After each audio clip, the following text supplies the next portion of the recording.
Espero que todos estén súper bien. Perdón mi cara, estoy enfermito, estoy con licencia incluso en el trabajo. No me he sentido muy bien últimamente, así que agradezco también la oración del pastor Luis, ¿cierto?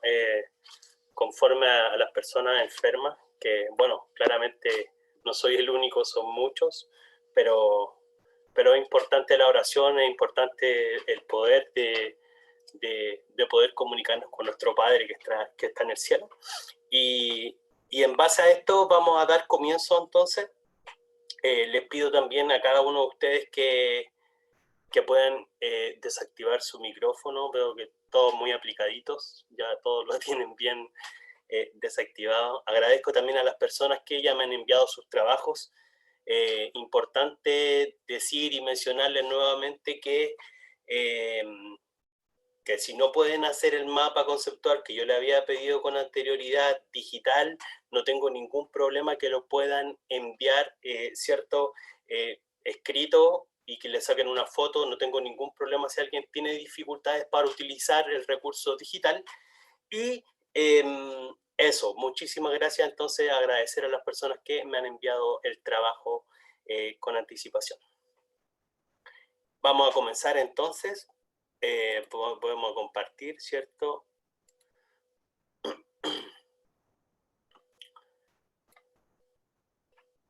¿Qué es lo que vamos a trabajar el día de hoy? El día de hoy nos corresponde el módulo de metodologías inclusivas en el aprendizaje, así que les pido a cada uno de ustedes que puedan ir tomando apunte. Hermano Luis, ¿la grabación la comienzo o usted ya está grabando? ¿Sí? Ya estamos grabando ya. Perfecto, súper. Ya. Vamos entonces a comenzar este módulo llamado Metodologías Inclusivas en el Aprendizaje. ¿Cuáles son los objetivos de este taller? Recordemos, ¿cierto?, que como módulo número 1 vimos la clasificación de las necesidades educativas especiales. El día de hoy nos corresponde, ¿cierto?, los métodos de inclusión en el proceso de aprendizaje. Y el módulo que viene en la siguiente clase es la participación de la familia y la comunidad en la educación inclusiva. Perfecto. Anteriormente estábamos viendo las clasificaciones de las necesidades educativas especiales y quizás a lo mejor me gustaría hacer, poder generar una instancia de reflexión y también de retroalimentación respecto a lo que nosotros planteamos con anterioridad, a la clasificación, ¿cierto?, de las necesidades educativas especiales como tal, y les voy a pedir a ustedes que no vean el mapa conceptual que hicieron, solamente vamos a evocar a nuestros recuerdos, ¿cierto? Y dejo una instancia abierta para poder hablar un poquitito respecto a lo que estuvimos viendo con anterioridad. Alguien, si puede activar su micrófono y pueda quizás a lo mejor recordar qué es lo que hicimos. La idea, ¿cierto?, es que se genere un aprendizaje perdurable, por así decirlo.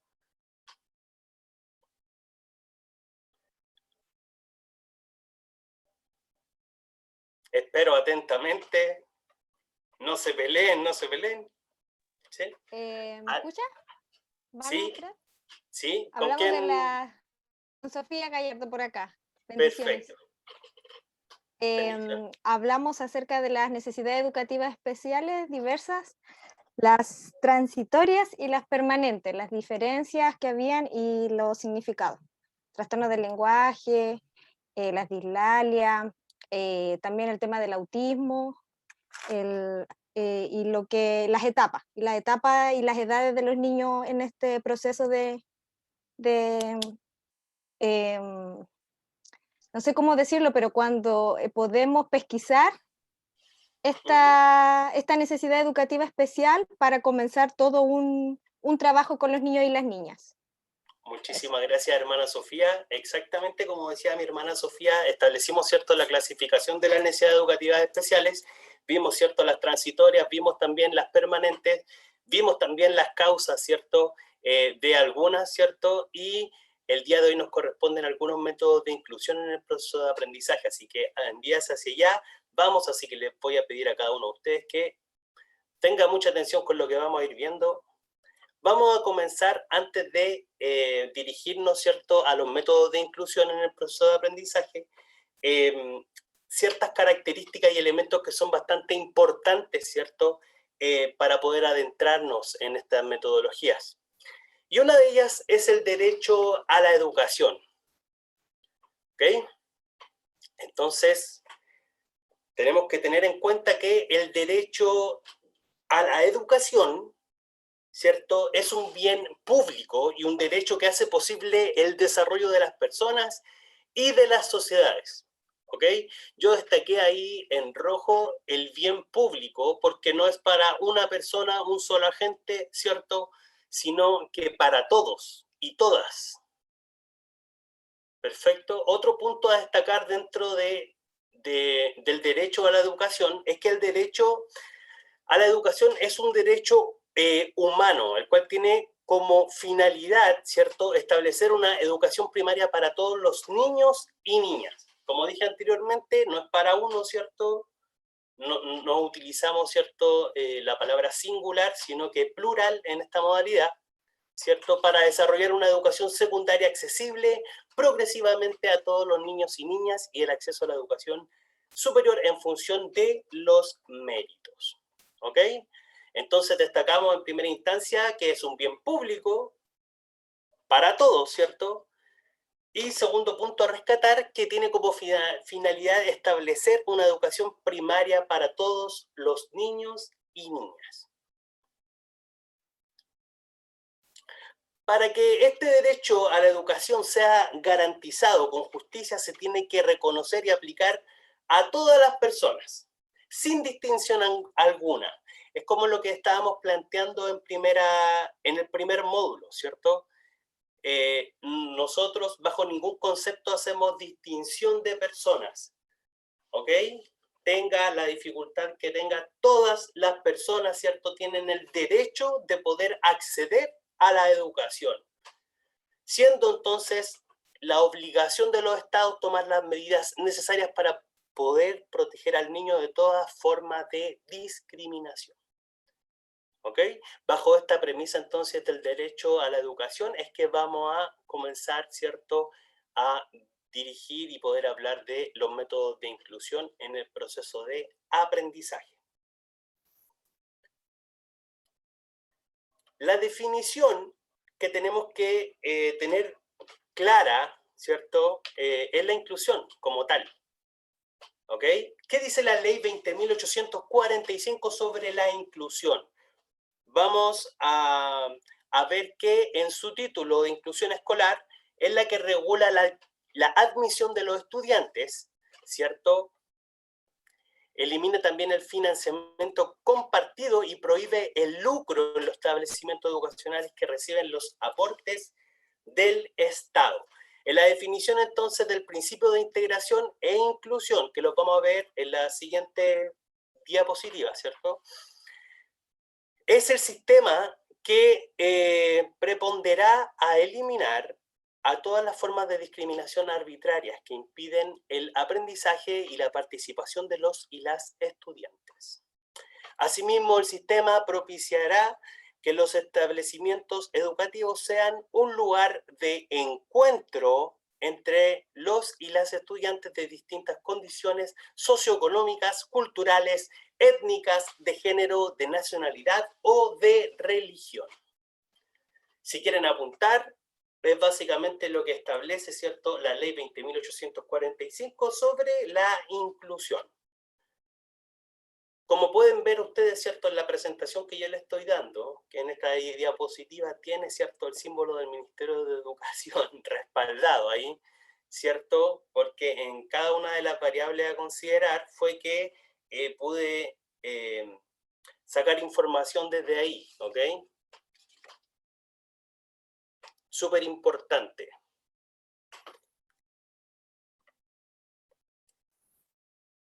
En la medida que pueda ir avanzando, ustedes me señalan con un dedito para arriba, con un like. Voy muy rápido, si voy muy rápido ustedes me dicen.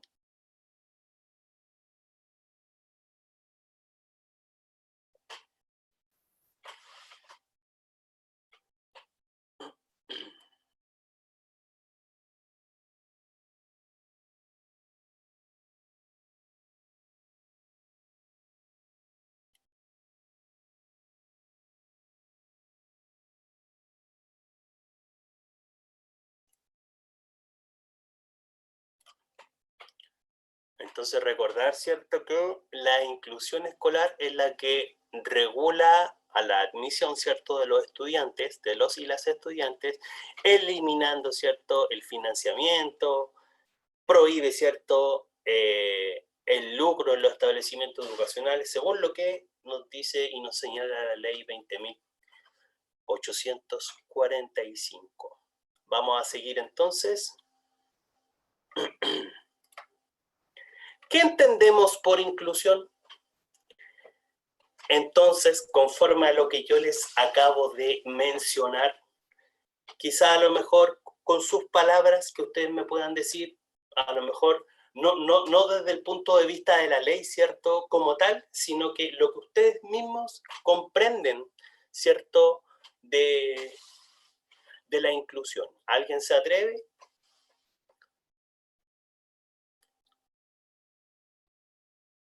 No hay que tener miedo a equivocarnos, ¿cierto?, a causa de la equivocación. También lo podemos utilizar como un medio de aprendizaje. Así que yo le invito de verdad a participar, ¿cierto?, de esta clase sin miedo.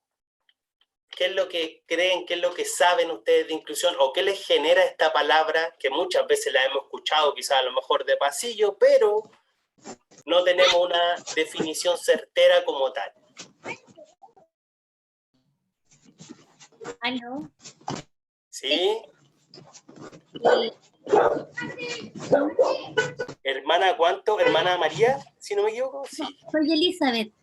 Hermana Elizabeth. Bendiciones. Lo que entiendo yo por ley de inclusión es que esta inclusión no es solo en el área de educación, sino que en todas las áreas, todos Bien. los niños van a poder educarse independientemente que tenga alguna dificultad o no, o tenga capacidades diferentes. Todos tenemos derecho a tener... Muchísimas gracias, hermana. Muchísimas gracias. Entonces, como decía la hermana, todos, ¿cierto?, podemos acceder, ¿cierto? Todos podemos acceder a la educación. ¿Alguien más que quiera compartir el punto de vista que tengan ustedes? ¿Qué entienden ustedes por inclusión? Hermana, Lo que ustedes piensen, no tengan miedo de equivocarse, por favor. ¿Sí? yo creo que igual prepararnos también como sociedad, generar como los espacios para que ellos también puedan desarrollarse, por ejemplo, en lo laboral, generar espacios en lo laboral para que también, no sé, yo creo que lo hemos visto, niños con síndrome de Down, por ejemplo, que trabajan en panadería, haciendo pasteles, y generar también ese espacio. Y también en lo educativo, lo mismo, o sea, se han creado también con el tiempo colegios que son preparados específicamente para atender a estas necesidades especiales. Muchísimas gracias. Hermana, ¿tu nombre? Airlen. Muchísimas gracias, hermana. Es muy importante, ¿cierto?, poder propiciar a generar en definitiva, un punto de vista de cada uno de ustedes, poder oírlo, y a causa de eso, ¿cierto?, nos vamos retroalimentando. La idea es que la clase no solamente la pueda hacer yo, sino que podamos hacer todos, ¿cierto?, en conjunto esta clase, ¿ok? Entonces, ¿qué entendemos por inclusión? Como lo había dicho anteriormente. ¿Qué es lo que tengo acá? ¿Qué es lo que yo les estoy mostrando en este Power? Miren, por favor, atentamente. Atentamente. Si hacemos el ejercicio de búsqueda en Google o en algún otro tipo de buscador, la imagen asociada a la noción de la inclusión, solo con un afán ilustrativo que creen que representa, ¿qué creen ustedes que representa cada color? Solamente mirando la imagen. ¿Qué es lo que hace la representación de cada color? Así tal cual. Comencemos, por ejemplo, con los círculos rojos. Fíjense bien. ¿Cuáles son las imágenes, cierto, que están destacadas con los círculos rojos? Los niños que están en sillas de ruedas. ¿Ya? Todos juntos Vemos en lo las mismo. dificultades, ¿cierto? Vemos dificultades. Todos integrados. Ya, todos integrados. Ojo, acabamos de escuchar una palabra nueva llamada integración o integrados, que luego vamos a hablar de ella a través de una definición y también de una comparación en cuanto a la inclusividad como tal. Entonces, los círculos rojos, como me acaban de mencionar anteriormente, ¿cierto? La mayoría de cantidad de imágenes muestran a niños con necesidades educativas especiales interactuando con otros niños, ¿verdad? Vemos también en definitiva que hay un esfuerzo de las personas que suben estas imágenes por ampliar esta noción de diversidad inclusiva. Ahora bien, ¿qué es lo que sucede con los círculos? Yo creo que una palabra que es relevante y es básica es que todos son incluidos. Todos y son eso incluidos. hace que sin discriminación alguna estén insertos. O sea, todos son parte del conjunto, de todos los rojos, sin distinción. Están todos incluidos, por eso es inclusión. Se incluyen dentro del grupo, en todo ámbito. Muchísimas gracias, hermana Elizabeth. Dice Aileen Aguilera levantó la mano. ¿Sí? No, hermano, me la pasé a apretar. No se preocupe. Ya, perfecto. Perfecto. Ok, entonces habíamos dicho que los círculos rojos, ¿cierto?, nos muestran a niños con necesidades educativas especiales interactuando, ¿cierto?, con otros niños. Vemos en definitiva que hay un esfuerzo por ampliar esta noción de diversidad inclusiva. ¿Qué es lo que sucederá entonces en los círculos azules? ¿Qué es lo que me dice a mí estas imágenes? Que están, ¿cierto?, destacadas con los círculos azules.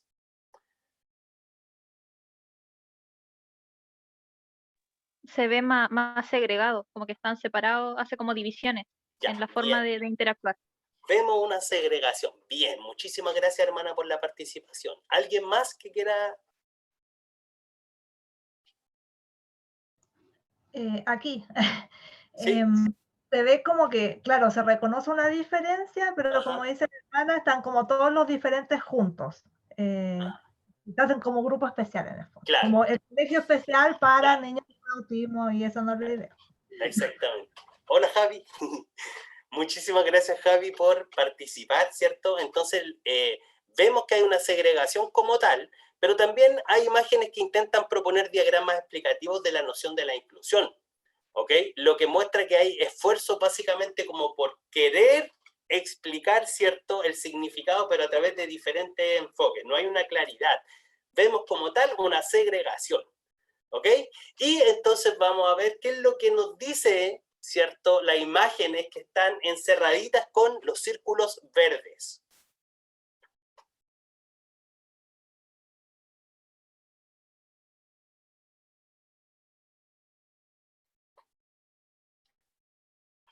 Todas son de colores. Hay muchos colores. ¿Ya? ¿Alguien más que quiera aportar algo diferente a lo que nos acaba de decir, hermana Javiera? Que todos son iguales. Todos son iguales, pero eso puedo aportar yo. Bien, muchísimas gracias, mi hermana Ada. Hermana Eli, dígame. Sí, yo puedo entender, veo manos de diferentes colores, lápices de diferentes colores. O sea, puedo entender de que hay colores diferentes y si hay manos, somos seres humanos, somos todos diferentes, pero todos podemos estar unidos. Eso es lo que entiendo yo. Muchísimas gracias, hermana Eli. Los círculos verdes son imágenes que muestran la diversidad de elementos, pero no, sin categorizarlos, ¿ok? ¿Sí? Por ejemplo, como acaba de decir mi hermana Eli, pueden haber manos de diferentes colores, ¿cierto? Pero yo no establezco una etiqueta sobre ellos, ¿sí?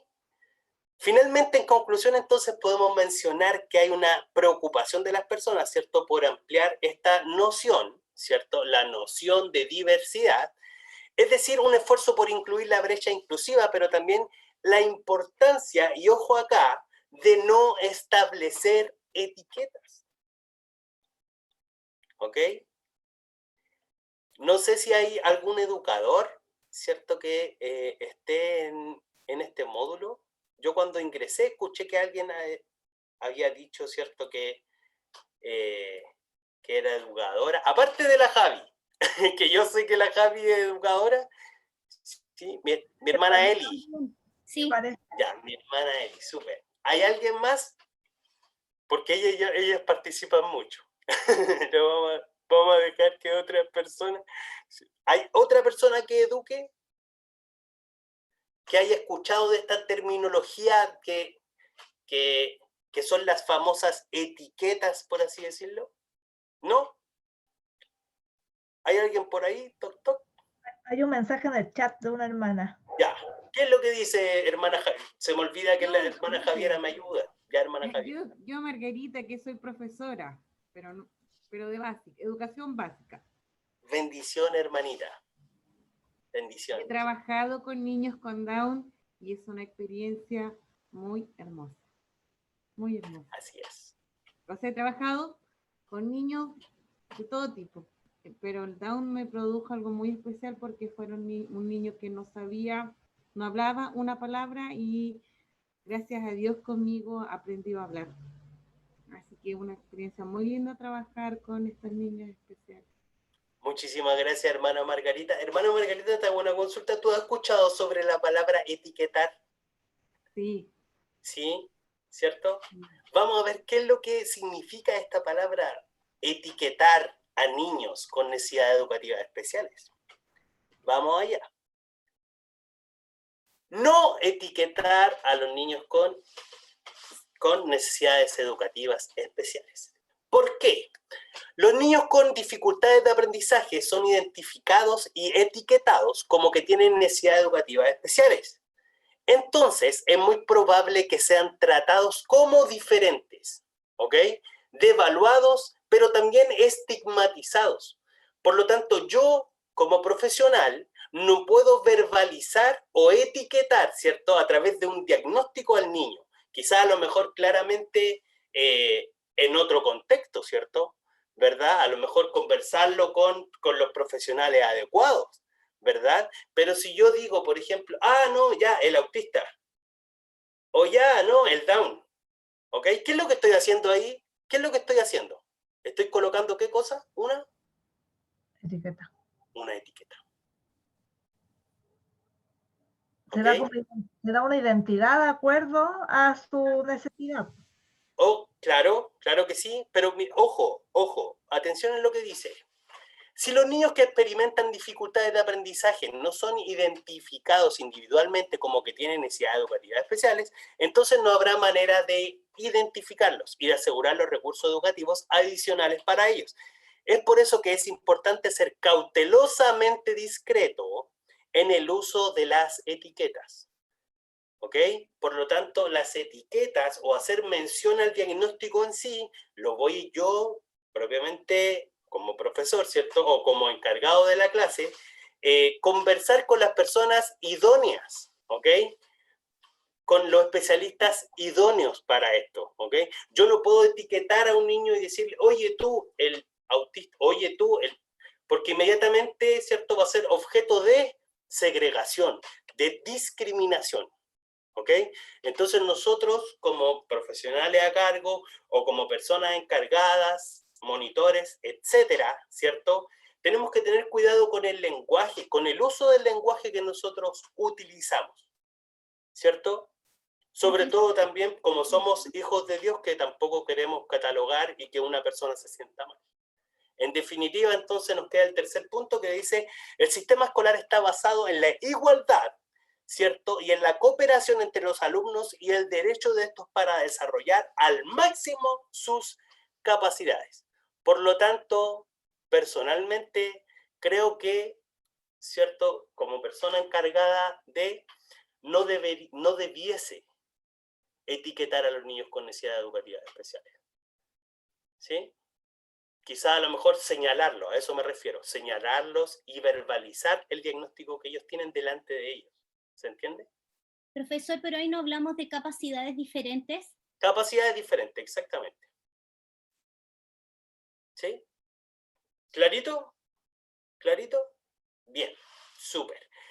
Estábamos hablando entonces con anterioridad de lo que era integración, que fue el comentario que hizo una hermanita, ya no recuerdo cuál era, ¿ok? Que habló de la integración. Mi hermana Ada parece que era. No sé. Ada. Mi hermana Ada, ya, la reconocí. ¿Cierto? Que había utilizado, ¿cierto?, esta palabra que es llamada integración. Tenemos entonces la integración y también tenemos la inclusión por un lado. ¿Ok?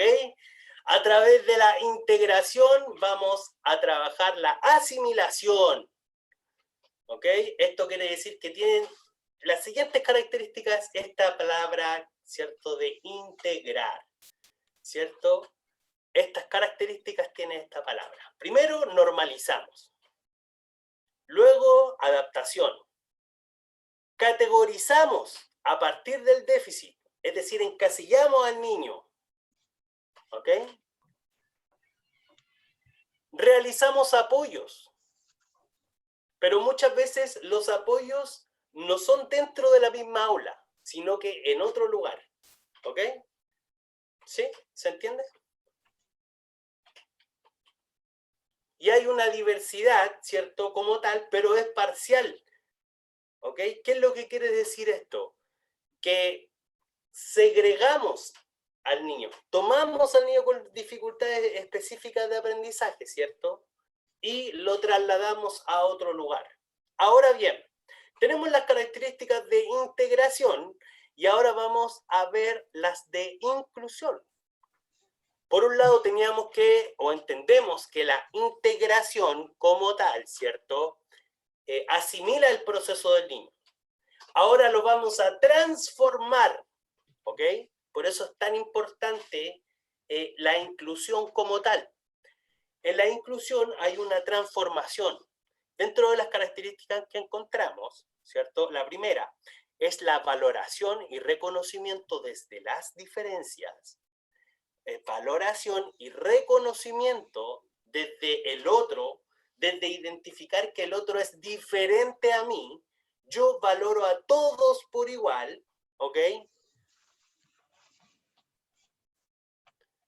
Entendemos también, como otra característica, ¿cierto? Los procesos educativos flexibles, contextualizados y pertinentes. Eso quiere decir que hay educadores, ¿cierto? O hay profesionales competentes, ¿ya? Para poder abordar cada una de estas dificultades, ¿verdad?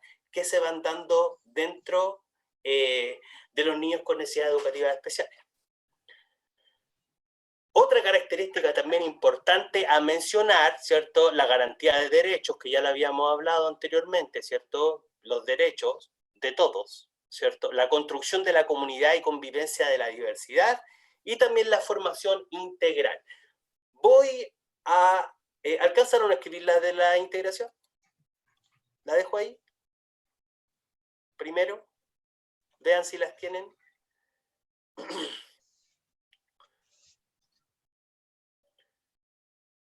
No nos vamos a detener específicamente a detallar en cada una de estas porque nos podríamos pasar todo el módulo hablando de lo que es la integración y la inclusión. Solamente a mí me interesa que ustedes puedan saber cuáles son las características como tal para poder seguir, porque ni siquiera llegamos a las metodologías, ¿ok? Y es mucha información, ¿cierto? De hecho, había traído unos videos, pero no sé si es que vamos a alcanzar a verlos también, porque la idea es que ustedes queden claritos. Profesor, Dígame. Michael por acá. Hola, hermano Michael. Oigan, Ahí puse la de inclusión por si acaso. Dígame. Oiga, lo que pasa es que yo entiendo desde su labor, y seguramente la hermana Javi, la hermana y la otra, y los que son los que están en el ámbito de la educación, entienden clarito cada concepto y cosas, porque usted lo ve como el tema de un aula. Pero yo creo que en el tema de las etiquetas, el tipo de etiquetas de la cual usted hablaba, lo manejan la gente que trabaja en educación. La gran mayoría de la sociedad, las etiquetas que maneja, o dentro de las iglesias, las etiquetas que se utilizan no son tan formales o específicas, sino que uno escucha de repente y dice, oye, el niño tonto, Claro. niño... A eso me refiero con una etiqueta. Que a causa de... Ojo. Esas etiquetas creo que son bastante más fuertes que decir, oh, el niño autista. Claro, claro que sí, exactamente. A lo que me refería yo anteriormente, hermano, a lo que yo me refería anteriormente con el tema de las etiquetas, era quizá a lo mejor no hacer mención del diagnóstico como tal, frente al niño, o a lo mejor llamarlo o mencionarlo con una característica como la que acaba de decir usted. ¿Se entiende? Claro, lo que pasa es que en la iglesia, quienes de alguna manera trabajan en las escuelas bíblicas o escuelas dominicales, que creo que la gran mayoría aquí lo hace, no se prepara para esto, sino que generalmente se utilizan términos como eso dentro de la iglesia, y lo otro es, bueno, una de las razones por las cuales estoy yo en este diplomado es porque generalmente las estrategias o técnicas para poder trabajar con niños con discapacidad simplemente son muy, dentro de la iglesia es muy fácil ir y entregarle el niño al papá y a la mamá porque se haga cargo, porque es muy entorpece la clase, es difícil hacer clases con el niño, así que vamos y se lo dejamos al papá para que el papá se haga cargo del niño, para que nos deje tranquilos hacer la clase. En el fondo a eso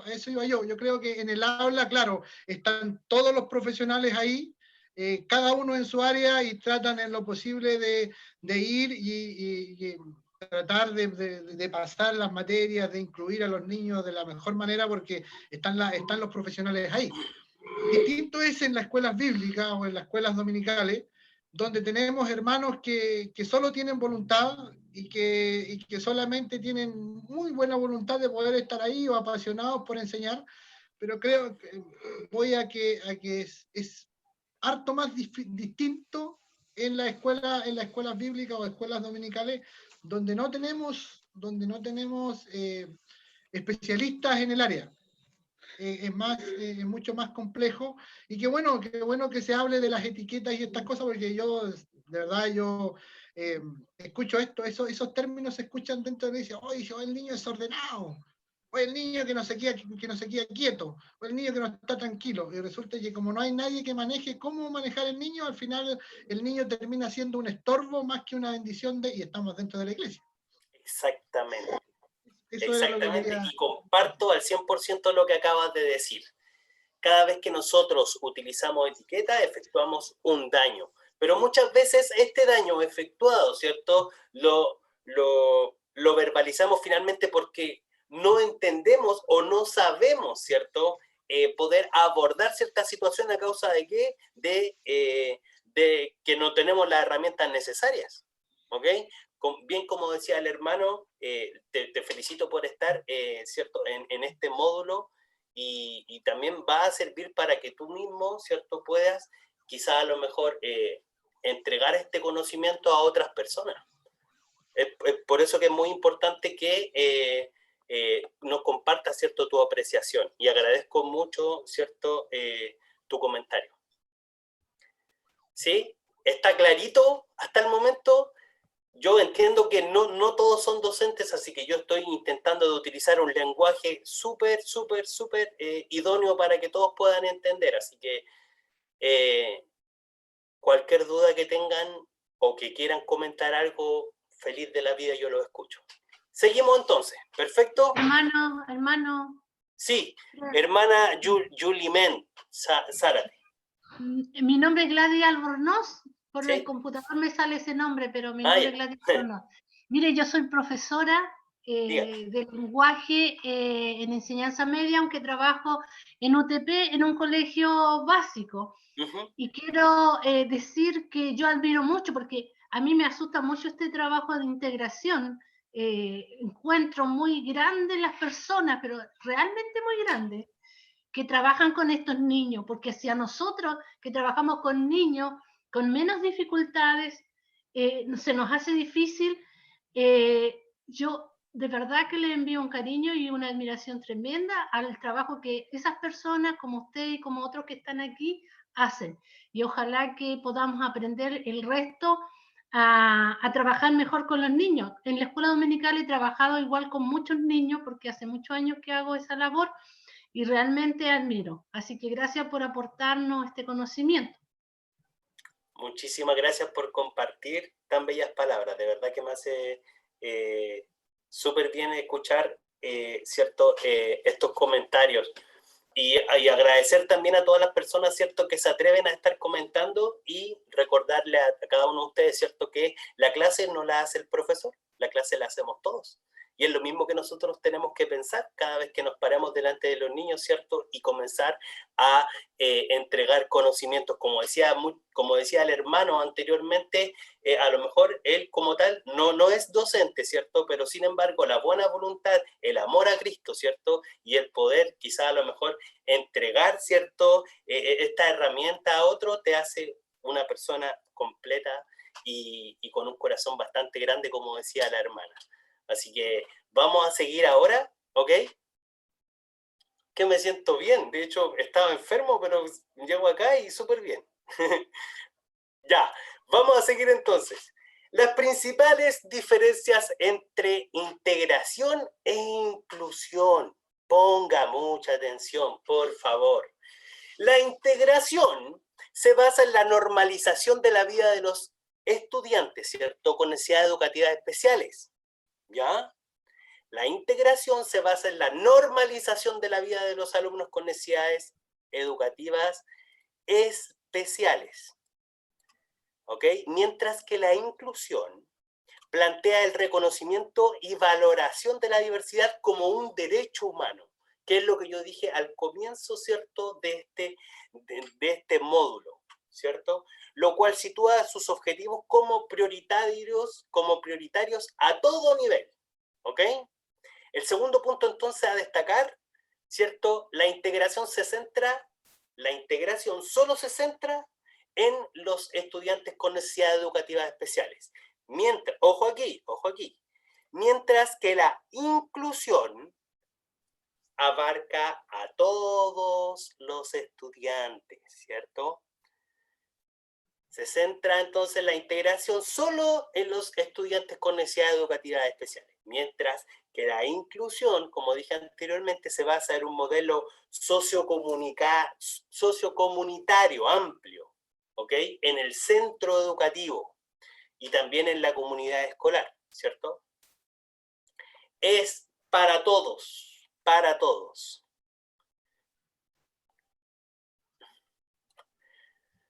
Otra característica también que es importante mencionar es que la integración propone la adaptación curricular como medidas en la superación de las diferencias de los alumnos especiales. ¿Ok? Entonces, la integración propone la adaptación curricular. Yo voy a realizar una adaptación curricular, ¿cuándo? ¿Cuándo yo puedo realizar una adaptación curricular? ¿Algún profesor sabe? ¿Cuándo yo realizo una adaptación curricular? Cuando adapto el currículo, ¿de qué forma puedo yo adaptar el currículo? ¿Alguien sabe lo que es el currículo como tal? Hay que Por ejemplo, la adecuación de las actividades. Bien, cuando al estudiante con necesidades especiales se le coloca subraye, destaque lo que está en negrito, de tal manera que ese niño con necesidades especiales pueda comprender a cabalidad y a la altura de lo que lo hace un niño que no tiene necesidades especiales. Muchísimas gracias, hermana. Y agregar a eso que la inclusión, por su parte, propone un currículo inclusivo. ¿Ok? Propone un currículo inclusivo. ¿Ok? Propone una modalidad inclusiva para todos. ¿Ok? En el cual, ¿cierto?, vayan siendo incorporadas estas adaptaciones. Por lo tanto, yo no segrego al niño, ¿cierto? Lo incluyo. Después nos va a quedar un poquitito más claro con un video que traje, ojalá que tengamos tiempo para poder verlo, que sería de mucha bendición y ayuda para que puedan entender ciertos conceptos. Y la última característica, ¿cierto?, es que la integración supone conceptualmente la existencia de una anterior, que es lo que le había dicho anteriormente, ¿cierto?, una separación o una segregación. Finalmente, la integración, yo tomo al que en este caso tiene dificultades, ¿cierto?, o tiene características especiales, lo tomo y lo saco para poder intentar de que vuelva a ese lugar, pero lo tomo y lo saco, ¿sí? Mientras que la inclusión supone un sistema único para todos, ¿ok? Único para todos, lo que implica, ¿cierto?, diseñar el currículo, la metodología empleada, ¿cierto?, los sistemas de enseñanza, la infraestructura, todo en especial, es como para que el niño, ¿cierto?, que tiene necesidades educativas especiales pueda trabajar, ¿cierto?, en conjunto con todos los demás y no segregarlo como en la integración. ¿Se entiende? ¿Sí? Bien.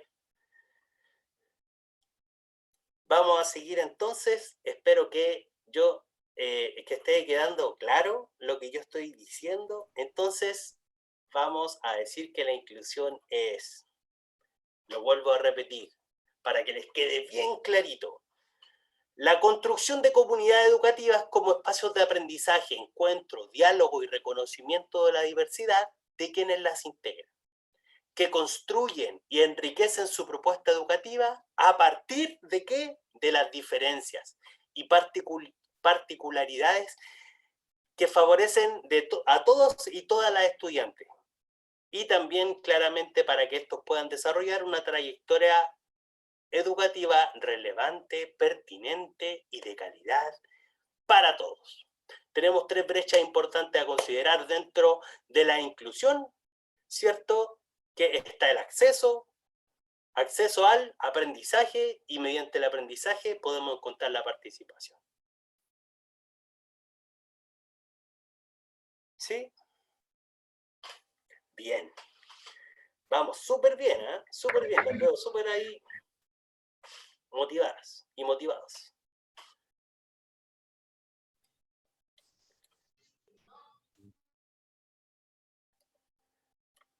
Traje un video, no sé si podré compartirlo. Vamos a ver, vamos a hacer el intento.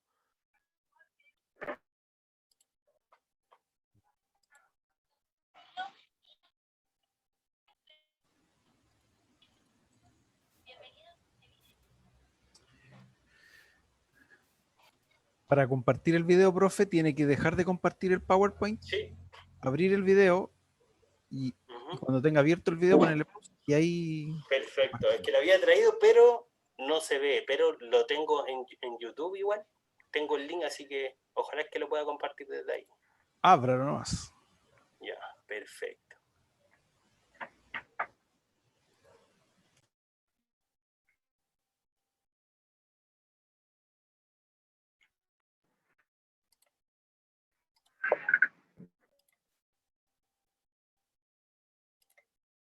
Ya, ¿se ve o no se ve? ¿Se ve lo que estoy publicando, no? ¿Sí? ¿Le dice para arriba? Le puso compartir audio, ¿no? Del equipo. Bien, bien ahí la hermana Maciel, la hermana Margarita, bien. ¿Le puso compartir audio? No puse compartir audio, pero vamos a ver si se escucha. Ah, sí, se escucha. ¿Se escucha? Bien. Sí. Vamos. Ponga atención, por favor, mucha atención. El video se llama Por 4 esquinitas de nada, ¿ok? Y nos va a ayudar a entender un poquitito mejor, ¿cierto? Los conceptos de integración e inclusión. Así que, por favor, todos con los ojitos ahí, con mucha atención en lo que yo voy a poner.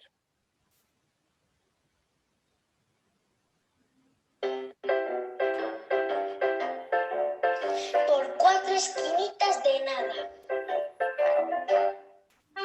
Cuadradito juega con sus amigos. Ring es hora de entrar en la casa grande. Pero Cuadradito no puede entrar. No es redondo como la puerta. Cuadradito está triste. Le gustaría mucho entrar en la casa grande. Entonces se alarga, se tuerce, se pone cabeza abajo, se dobla, pero sigue sin poder entrar. ¡Ser redondo! los redonditos. Cuadradito lo intenta con todas sus fuerzas. Te lo tienes que creer, dicen los redonditos. Soy redondo, soy redondo, soy redondo, repite Cuadradito. Pero no hay nada que hacer. ¿Qué podemos hacer? Cuadradito es diferente y nunca será redondo. Pues te tendremos que cortar las esquinas, dicen los redonditos. ¡Oh, no! Dice Cuadradito. ¡Me dolería mucho! Los redonditos se reúnen en la sala grande, hablan durante mucho tiempo. Hasta que comprenden que no es Cuadradito el que tiene que cambiar. ¡Es la rueda!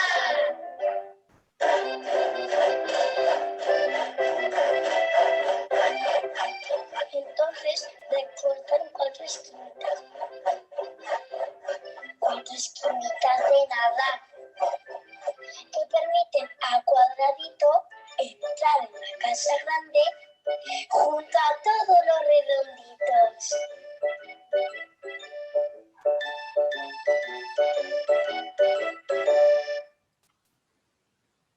Por 4 esquinas de nada. ¿Qué les pareció? Escucho opiniones.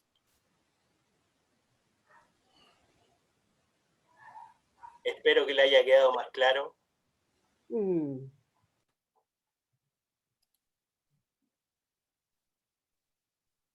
Lindo, clarito, dicen por ahí en el chat.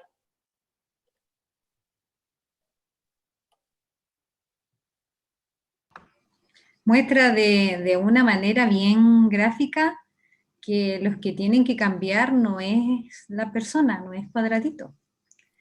Somos nosotros, los demás, el entorno, los que tienen que hacer el cambio para que Cuadradito se sienta bien en esa casa diferente. Exactamente. Muchísimas gracias, hermana Maciel, por tu comentario. Y como bien decía, ¿cierto? No es Cuadradito el que tiene que cambiar. Fue la mentalidad de los redonditos, ¿cierto? La que cambió.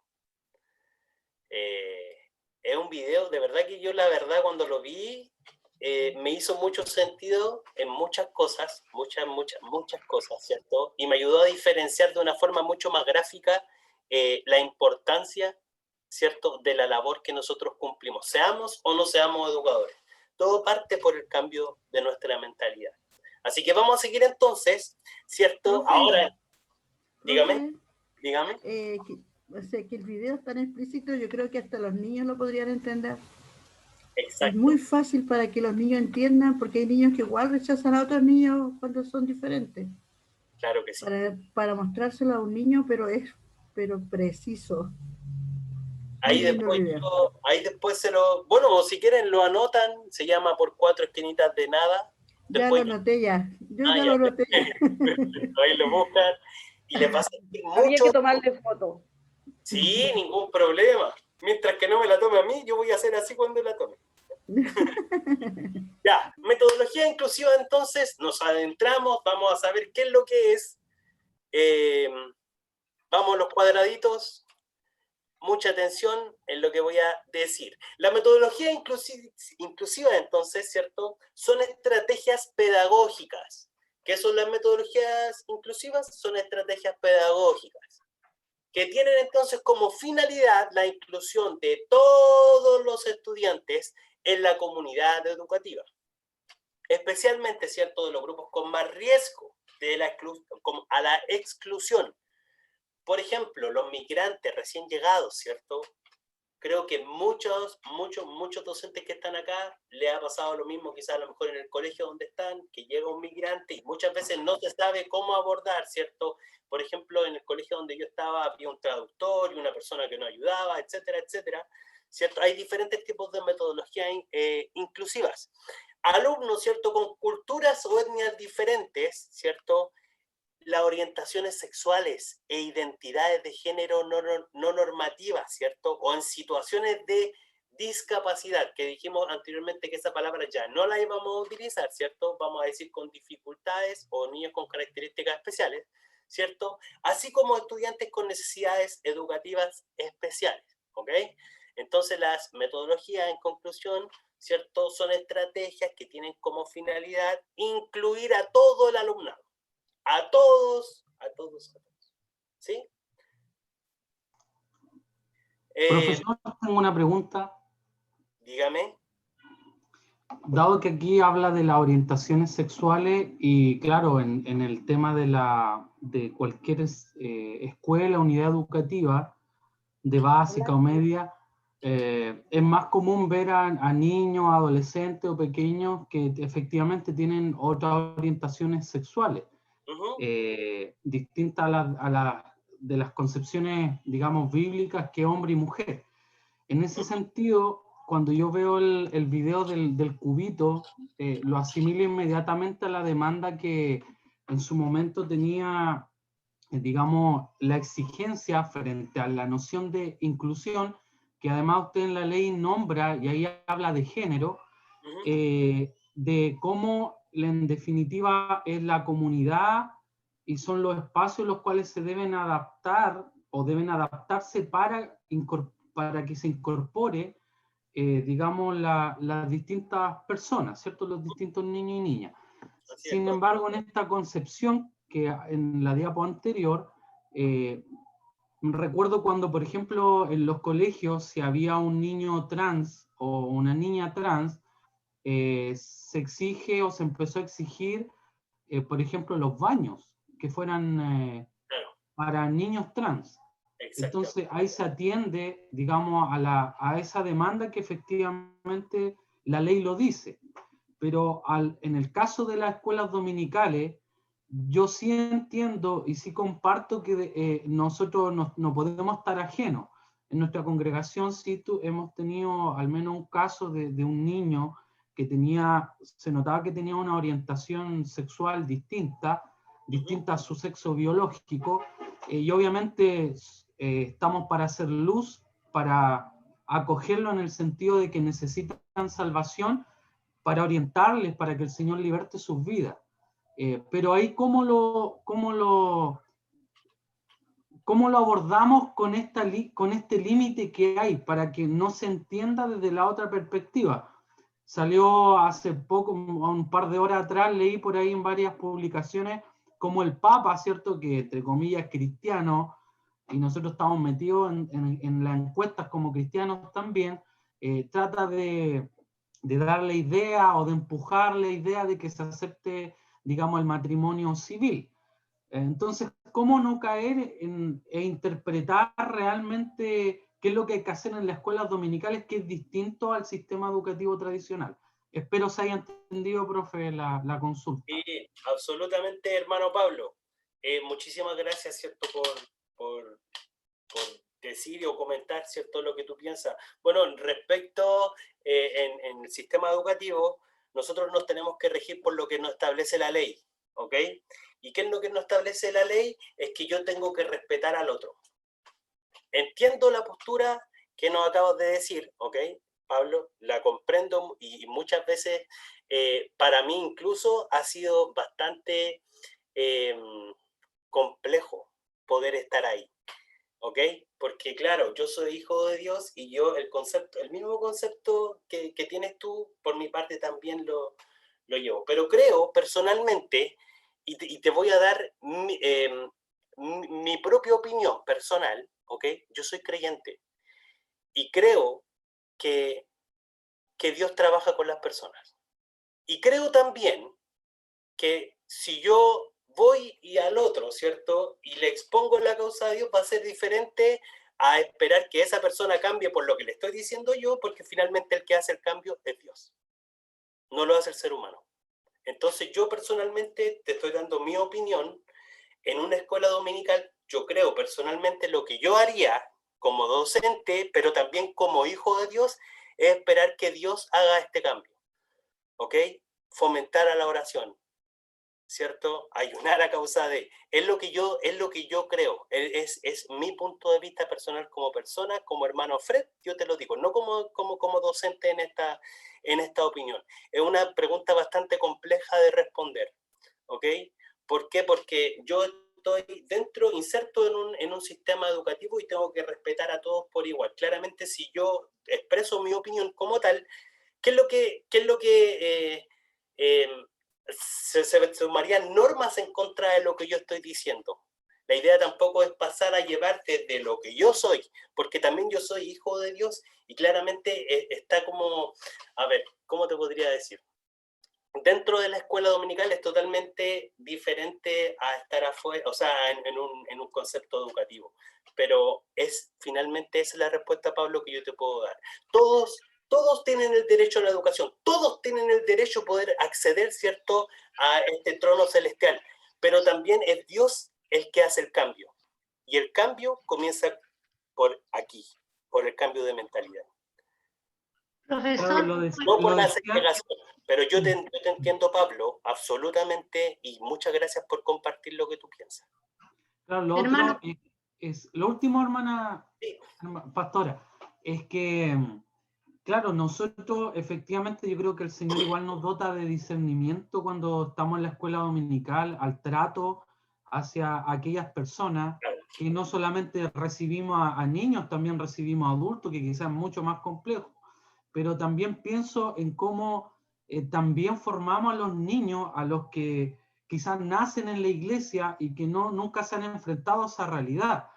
Y porque también de parte de los propios niños de pronto hay un rechazo hacia esos niños o niñas, no entendiendo lo que nosotros entendemos, lo mismo que tú decías, que efectivamente el Señor sí puede transformar y sí puede cambiar.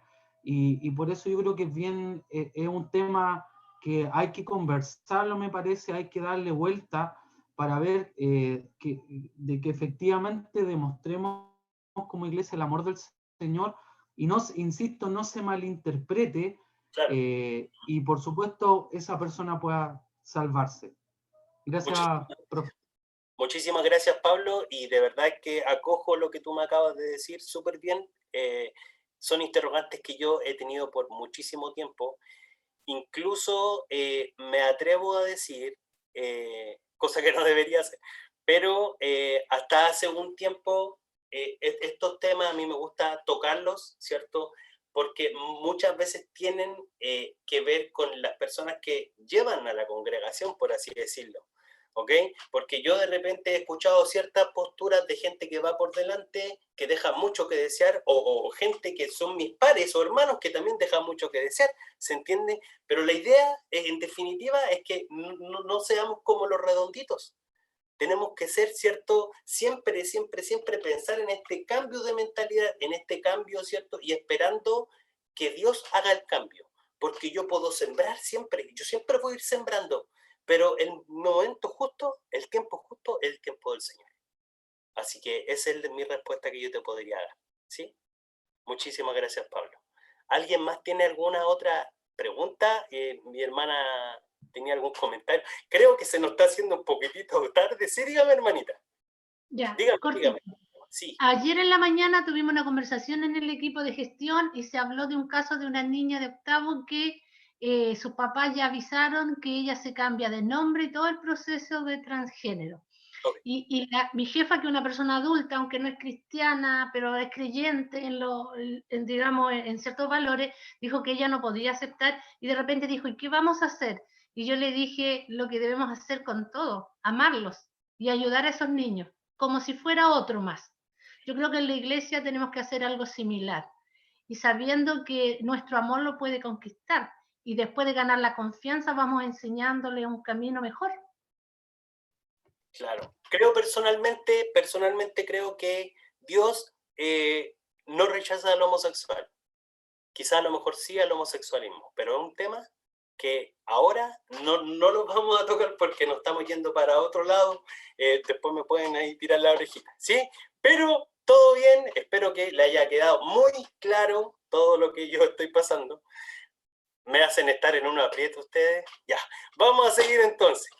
Principios para una metodología inclusiva. Vamos allá. ¿Se escucha? ¿Me escuchan? ¿Sí? Ya, perfecto. Vamos a tener entonces dos conceptos para hablar de los principios para una metodología inclusiva, que son la igualdad educativa y aprender a vivir juntos. ¿Ok? Primero, las características más importantes a destacar son las siguientes. Proporcionar una educación de calidad para todas las personas, lo que hemos dicho en todo este módulo, ¿cierto? Potenciando la aceleración de los aprendizajes. Desarrollar las capacidades de procesamiento, selección, creación, información, flexibilidad de trabajo, trabajo en equipo. The Bluetooth device is connected successfully. ¿Puedo seguir? Bien. Se aprende entonces a partir de las interacciones, no todos aprenden de la misma manera, ¿cierto? Y promover el aprendizaje significativo. Ojo, para las personas que no saben qué es un aprendizaje significativo, el aprendizaje significativo es el aprendizaje que perdura en el tiempo. No es un aprendizaje momentáneo, ¿ok? Es un aprendizaje que yo lo puedo utilizar y que perdura en el tiempo. ¿Perfecto? Entonces, la otra característica importante a detallar, ¿cierto? Era aprender a vivir juntos, potenciando la capacidad de diálogo y crítica para la construcción de una sociedad igualitaria, ¿cierto? Intercultural y solidaria. Tener en cuenta, ¿cierto?, que la escuela es un espacio de sociabilización clave en el desarrollo del niño o niña. Fomentar el diálogo entre distintas culturas, etnias y agentes, ¿cierto? El profesorado o la persona, ¿cierto?, que esté por delante, atención aquí, a ver, no solamente hablo del docente como tal, sino que la persona que podría, ¿cierto?, estar dando una cátedra, una charla, una escuela dominical, etcétera, y los demás agentes tienen una función mediadora en el aprendizaje. Ojo aquí, yo voy a ser el mediador, yo no voy a ser la persona que le va a hacer las tareas al niño. Ojo, voy a ser un mediador para que el niño alcance el aprendizaje. En ningún momento yo le voy a dar el aprendizaje, ¿sí? Para que se dé un aprendizaje más eficaz es importante entonces conectar con la motivación del estudiante o del alumnado en sí. Se debe mantener expectativas altas y aquí quiero hacer un stop. Siempre, siempre, siempre tenemos que tener la expectativa más alta para la persona que está aprendiendo. Jamás irse a la negativa. No, él no va a... No, jamás. Si vemos que hay un diagnóstico como los que vimos en la clasificación anterior, por ejemplo, una discapacidad intelectual moderada, por ejemplo, que es un aprendizaje mucho más lento, nosotros tenemos que tener la certeza, y también la certeza como hijos de Dios, ¿cierto?, que va a haber un cambio, que va a haber un avance, que absolutamente todo lo que yo les voy a decir puede ser objeto, ¿cierto?, de aprendizaje, siempre. Siempre mis expectativas tienen que ser altas. La fe por delante, ¿sí? Y el aprendizaje es un proceso que se produce en la interacción con el medio, ¿ok? Esas son las características básicas para que podamos comenzar, ¿cierto?, a ver las estrategias metodológicas. ¿Ya? ¿Qué son estas estrategias? Como lo había dicho anteriormente, la organización no hay que entenderla como un fin en sí mismo, sino como un elemento facilitador, promotor del cambio, ¿cierto? Es un medio que, según establezca, puede facilitar o obstaculizar la inclusión. No debe haber un modelo organizativo, ¿cierto? Organizativo, sí, único, sino múltiples propuestas que han de surgir en el contexto concreto en el que se produce cada proceso de enseñanza-aprendizaje y de sus posibilidades de adaptarse a la diversidad. No hay un solo modelo, ¿ok? No hay solo un modelo de enseñanza y aprendizaje, ¿ok?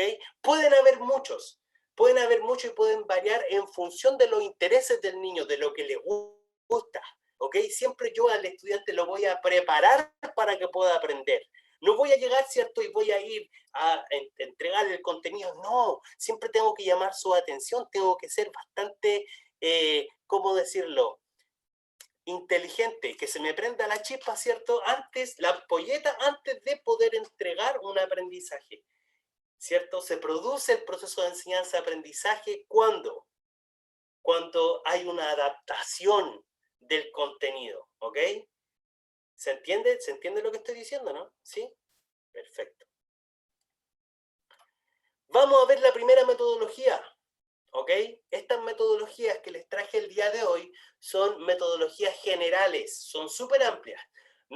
A ver, no van en búsqueda de poder dar una metodología específicamente a una necesidad educativa específica como tal, ¿ok? Sino que pueden ser generales y las pueden utilizar, ¿cierto? En escuela dominical, en un seminario, La idea es que ustedes lo puedan utilizar como mejor les convenga. La primera metodología es la personalización de la enseñanza, o más conocida como la enseñanza multinivel, ¿ok? ¿De qué se trata? Se trata de posibilitar que cada alumno encuentre durante el desarrollo de un contenido actividades acorde al nivel de la competencia curricular. Representa, por lo tanto, una enorme transformación de la práctica docente, tanto en lo que respecta a las labores de planificación, a las actividades de enseñanza-aprendizaje. Por ejemplo, si yo quiero personalizar lo que yo le estoy entregando al niño, ¿ok? Puede ser conforme a lo que yo estaba diciendo anteriormente, conforme a los intereses. Si yo veo que el niño no está al nivel, ¿cierto? Para poder adquirir, siempre procuro, ¿cierto?, personalizar ese aprendizaje, ¿cierto? Y poder que él luego pueda ir a la par con el resto. Eso en ningún momento es segregar, ¿ok? Sino que estimular y personalizar la enseñanza que yo le estoy dando. El enfoque multinivel afecta a los distintos elementos que componen una unidad didáctica. Por ejemplo, los objetivos, los contenidos, actividades, criterios de evaluación. Cuando nosotros estamos en el colegio y vemos que un niño necesita una personalización de la enseñanza, es porque no puede avanzar, es porque a lo mejor hay alguna dificultad que impide que él pueda avanzar, como por ejemplo una discapacidad intelectual leve, una discapacidad intelectual moderada, ¿cierto? ¿Qué es lo que tengo que hacer yo? Organizar, ¿cierto? Respetar los tiempos, ¿cierto?, de aprendizaje de ese niño, personalizar la educación. ¿Se entiende? ¿Sí? Dedito para arriba. Voy un poquitito más rápido porque el tiempo, en honor al tiempo, ya se nos está haciendo cortito. Entonces, la primera, ¿cierto?, metodología a trabajar es la personalización de la enseñanza, o más conocido como la enseñanza multinivel. ¿Sí? Vamos a ver la segunda ahora. Estructura cooperativa del aprendizaje. ¿Qué es la estructura cooperativa del aprendizaje? Ponga mucha atención en lo que yo le estoy compartiendo. El aprendizaje cooperativo, para que lo puedan entender mejor, consiste en el uso didáctico de grupos reducidos de alumnos, ¿ok? En el que todos tengan las mismas oportunidades de participar, ¿ok? Una participación igualitaria. Es como, por ejemplo, cuando uno está en el colegio y dice, trabajo en grupo, súper, voy a sentarme con los que yo siempre tengo más buena onda, ¿cierto? Pero, ¿qué es lo que pasa entonces con aquellos estudiantes que son más solitarios, por así decirlo? Van a tener, ¿cierto?, esta posibilidad de poder integrarse a un grupo y poder modificar. Uno como educador siempre tiene que estar ahí, atento a lo que está pasando, identificar a mis alumnos, jamás poner etiquetas, pero sí identificar las características, ¿cierto?, y las posibilidades de aprendizaje que tiene cada uno, ¿ok? Entonces es importante que siempre que yo quiera hacer un aprendizaje cooperativo para poder generar quizá a lo mejor una inclusión, o que el niño pueda trabajar más autónomamente, ¿cierto? Es importante que el docente esté supervisando lo que está haciendo, o la persona que está dando, o el seminarista, o la persona que está encargada en la escuela dominical, ¿ok?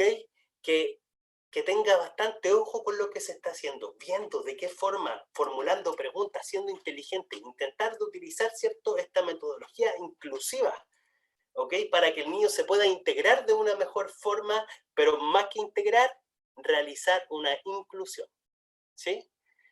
En el caso de esta metodología, entonces, fuera del contexto escolar, podemos trabajarla, ¿cierto?, a nivel colectivo, brindando y fomentando la capacidad de autonomía, pero también la distribución de tareas. Cuando vemos que un niño quizás a lo mejor no quiere hacer la cuestión y la encuentra fome, por ejemplo, si yo le doy una responsabilidad y que sea interesante para él, puedo cambiar hacia el chip, miren, así de sencillo. Me ha tocado trabajar con un universo de niños que han dicho en muchas ocasiones que no quieren hacer absolutamente nada y que después terminan siendo, sin mentirles, los primeros en levantar la mano y querer participar. Esto es una cosa de actitud. El cambio siempre va a comenzar por uno, porque uno es el que está ahí adelante, ¿cierto?, en la clase. Uno es el que procura dinamizar, ¿cierto?, los contenidos, para que puedan ser mucho, para que los niños, por así decirlo, puedan acceder mucho más fácil, ¿cierto?, a lo que yo estoy entregando o brindando. ¿Sí? Eso entonces es la segunda metodología, que se llama estructura cooperativa del aprendizaje. Teníamos entonces la personalización de la enseñanza, ¿cierto? Cuando es personal. Tenemos la estructura cooperativa, ¿cierto?, del aprendizaje. Y tenemos el trabajo por proyectos. Nos queda uno más, sí. Trabajo por proyectos. Organizamos a los estudiantes, ¿cierto?, o a las personas, ¿cierto?, en este caso si es una escuela dominical, lo organizamos, ¿cierto?, por grupos, como un aprendizaje cooperativo, ¿ok? Pero vamos a proveer para ellos que puedan realizar una pequeña investigación, donde se conjuguen diferentes capacidades, intereses, motivaciones personales, ¿cierto?, con los diferentes ritmos y procesos de desarrollo de los estudiantes, ¿sí? Por ejemplo, supongamos que estoy en la escuela dominical y quiero hacer un trabajo con proyectos, inmediatamente tengo que, ¿cierto?, generar el interés y que el niño le pueda interesar, o del adolescente, ¿cierto?, o de la persona que es más adulta, preguntarle con los intereses que tiene, desde dónde, desde qué perspectiva se quiere parar, ¿cierto?, para poder realizar este trabajo de proyectos. ¿Qué es lo que le interesa? ¿Sí? Siempre, siempre, siempre jugar mucho con los intereses del niño. Siempre, siempre, siempre. Es un recurso absolutamente importante. De todas las personas que yo educo y trabajo, siempre procuro saber los intereses. De esa forma puedo acceder mucho más rápido a generar un aprendizaje mucho más fuerte, veloz y significativo en él. ¿Sí? ¿Está quedando claro lo que estoy diciendo? Dedito para arriba. ¿Sí? Bien. Y también tenemos los agrupamientos flexibles. Durante algún tiempo, ¿cierto?, a la semana y para trabajar algún área curricular deben existir grupos diferentes al de referencia. Y los alumnos han de poder pasar de un grupo a otro en cualquier momento. Ojo aquí. Este planteamiento supone contemplar otra serie de ajustes o cambios respecto a la organización, como es el caso de los horarios, coordinación y asignación con los profesores. Mucha atención.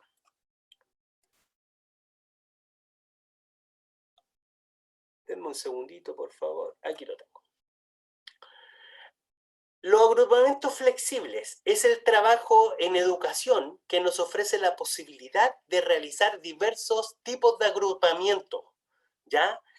Que la variedad de actividades que hacemos en clases con los niños es demasiado amplia. Desde los juegos, las actividades, las asambleas, las rutinas diarias, pasando por los rincones de trabajo, son actividades que proponemos a nuestros estudiantes y que nos dan la oportunidad de dotar a nuestras clases un dinamismo ideal para trabajar con niños de diferentes edades, ¿sí? Entonces los agrupamientos flexibles los podría utilizar ¿de qué forma? Un ejemplo. Supongamos que yo realizo los diferentes grupos, pero, ojo, que muchas veces estos niños siempre se juntan o se llegan a hacer grupos, ¿cierto?, con la persona que se lleva mejor, claramente. Incluso uno, cuando ya es mayor, ¿cierto?, o más adulto, lo hace, ¿cierto? Siempre uno va a querer, ¿cierto?, poder trabajar con la persona que se lleva mejor. Pero en este caso, el agrupamiento flexible, la idea que tiene es poder incorporar o insertar, ¿cierto?, a diferentes niños, ¿cierto? En otros grupos, ¿ok? ¿Se entiende? ¿Sí? Esto quiere decir, por ejemplo, que si el niño está acostumbrado a trabajar con este grupo, puedo utilizar la dinámica de trasladarlo de un lugar a otro, ¿cierto? Y poder establecer una retroalimentación. Él ya viene con una base de trabajo de su grupo anterior. Entonces, este dinamismo, esta metodología es súper buena. La idea es que, pucha, no se queden con lo que yo les acabo de decir, ¿cierto? La idea es que puedan ir investigando, ¿cierto? Respecto a las metodologías inclusivas. Me gustaría detallar más, pero en honor al tiempo, vamos a seguir, ¿sí? Pongan mucha atención. Mucha atención. Espero que hayan todos escritos o simplemente recordado todas las metodologías que yo acabo de decir. Ponga atención. Antes de comenzar en mis clases, al inicio de año, yo tomo un test que se llama el test VAC. ¿Ok? Y esta metodología les va a servir a todos ustedes. ¿Sí? Es una estrategia más que una metodología. La anterior eran metodologías, esta es una estrategia. Y este test, ¿para qué va a servir? Este test se llama test VAC, ¿ok? Y significa lo siguiente: visual, auditivo y kinestésico. Y tiene mucho que ver con el estilo de aprendizaje del estudiante. Ojo, atención en lo que estoy diciendo. Tiene mucho que ver con la corriente que toma el niño, ¿cierto? Para poder adquirir el aprendizaje. Si el niño aprende más a través de lo visual, si el niño aprende más a través de lo auditivo, o si el niño aprende más a través de lo kinestésico, de lo que palpa. ¿Ok? Entonces, este test, el test de VAC, lo utilizo yo antes, cuando yo hago el ingreso, ¿cierto? Saludo a los estudiantes, le entrego, ¿cierto?, el test VAC, y de esta forma a mí me va a arrojar, ¿cierto?, la predominancia, ¿cierto?, en la adquisición de contenidos que tiene. Si yo veo que la mayoría del grupo salió visual, lo que yo voy a utilizar para que el niño aprenda en todas mis clases que vienen, ¿cierto?, los módulos que vienen o las clases que vienen, van a ser visuales. Por lo tanto, voy a mostrar muchas imágenes, voy a mostrar muchos videos, voy a saber que voy a captar la atención del niño, ¿se entiende? O del adolescente, ¿ok? Entonces, test VAC, no lo olvide. Ahora sí veo que el niño sacó, por ejemplo, aprende en el grupo que yo estoy viendo, o si solamente estoy trabajando con un solo niño o dos niños, sacaron, por ejemplo, la predominancia de auditivo, ¿sí? Todas las actividades que yo voy a generar con ellos van a ser de índole auditiva. Voy a saber que ellos van a entender lo que yo estoy hablando, ¿sí? Voy a utilizar mucho recurso auditivo, Voy a saber que va a ser un canal de aprendizaje bastante favorable para que ellos puedan ir, ¿cierto?, adquiriendo el conocimiento. Y lo otro es que si salen kinestésicos, ¿cierto?, lo mismo. Voy a intentar de realizar, ¿cierto?, dinámicas, juegos, ¿cierto?, o los contenidos o las actividades que haga al respecto, utilizando mucho, ¿cierto?, la kinestesia. ¿Sí? ¿Se entiende lo que estoy diciendo? Sí, bien. Hay dos tests, bueno, hay muchos test VAC, ¿ok? Este es un test que no es para nada difícil de utilizar y de aplicar, ¿ok? Yo el día de hoy les traje dos. Es uno como para niños de primer ciclo básico, por así decirlo, hasta quinto básico lo puedo utilizar, que es como un poquitito más amigable, pero ya tengo uno para gente mayor, ¿ok? Para adolescentes quizás, ¿sí? En este caso, este es el de niños, ¿cierto? Lo único que yo tengo que ir haciendo, medio la situación, somos mediadores, ojo. Si veo que el niño le cuesta leer, no sabe leer, le voy preguntando, de lo contrario lo hace él solo, ¿ok? Le voy preguntando, hago la sumatoria, abajo están los puntajes, ¿cierto? Total. Vemos en primera brecha, ¿cierto?, lo auditivo, segunda brecha lo visual, lo kinestésico, lo sumo. Una vez que pueda darme cuenta yo en qué tiene predominancia, escribo ahí abajo. ¿Qué es lo que escribo? Carlitos, no, vamos a decir Juanito Pérez, ojalá es que no haya ningún Carlitos, ningún Juanito por ahí, predomina, ¿cierto?, el estilo de aprendizaje visual, ¿sí? Quizá a lo mejor esto nos va a ayudar y nos va a favorecer para que cada vez que nosotros queramos impartir una clase, pueda tener, ¿cierto?, o puedan tener las personas un aprendizaje mucho más eficaz. ¿Ok? Este es el famoso test de estilos de aprendizaje, test VAC. ¿Ok? Y esta rúbrica la trae ¿cierto? Ese test VAC. Ese test VAC trae esa rúbrica. El otro la trae ahí abajito, donde dice total. ¿Ok? ¿Por qué le estoy mostrando esto?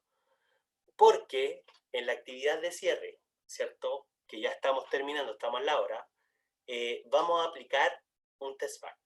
Y ustedes van a elegir el niño. Puede ser cualquier persona, ¿cierto? Procuremos utilizar, miren, recuerden que este es para primer ciclo básico, lo podemos utilizar hasta cuarto básico, y si queremos cambiar un poquitito al estudiante, puede ser un niño mucho mayor, ¿ok? Entonces, ¿cuál va a ser la actividad de cierre? Ojo, la primera actividad fue, y agradezco a las personas que me entregaron el trabajo, que era el mapa conceptual, ¿ok? El mapa conceptual, y esta actividad que va a ser aplicar el test VAC a un estudiante.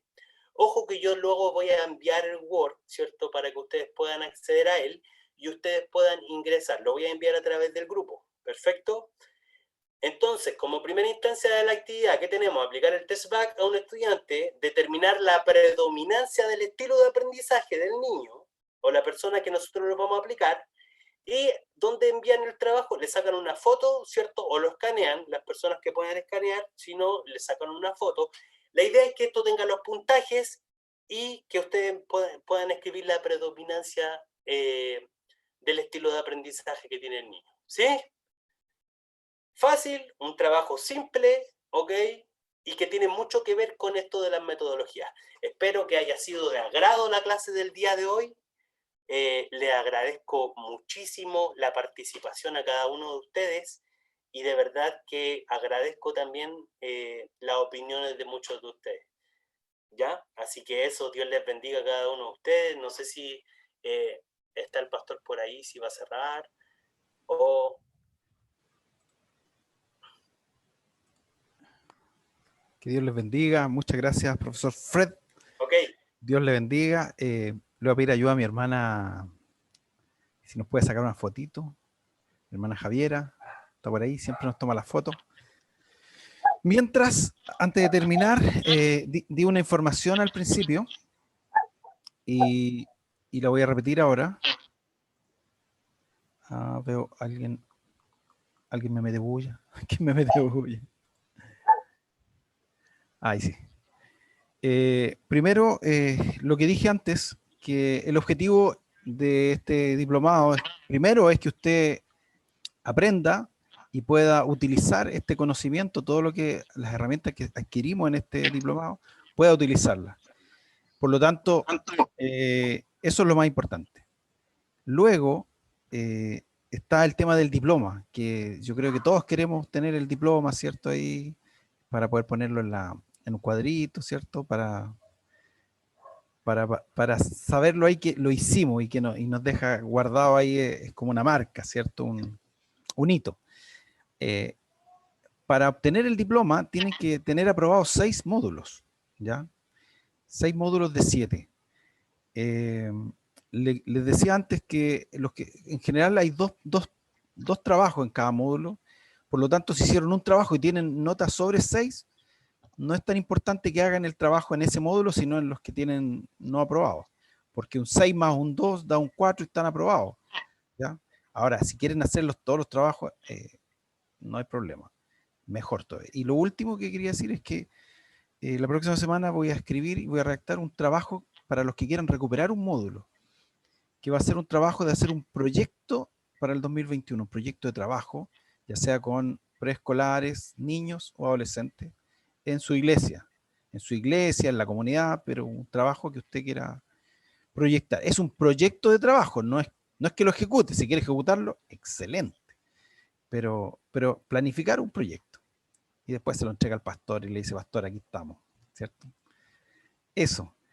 Muchas gracias, hermano Fred. Le voy a pedir a mi hermano Pablo, si está por ahí, que él pueda despedirnos, que pueda orar por esta clase. Está quedando una clase de este módulo y el último módulo. Así que les animo a continuar. ¿Estará mi hermano Pablo por ahí que me ayude a despedirnos? Sí, hermano Luis. Amén. Amén. Oramos al Señor entonces.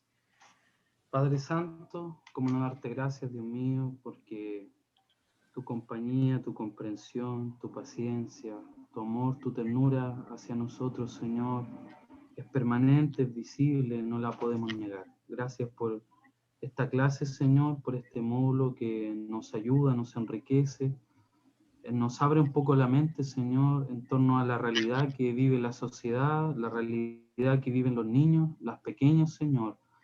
Y te rogamos que tú puedas también preparar nuestro corazón, nuestro espíritu, proporciona ese discernimiento espiritual que tanto necesitamos, Señor, para atender a todos aquellos que te necesitan, Dios mío, en el nombre de Jesús. Y ayúdanos, Señor amado, a de alguna manera atender a tu llamado, a cumplir tu propósito y la misión que como iglesia has puesto, Señor amado. Bendice a cada hermano, hermana, en este tiempo. En el nombre de Jesús. Amén. Amén. Que el Señor les bendiga y nos volvemos a ver la próxima semana. Bendiciones.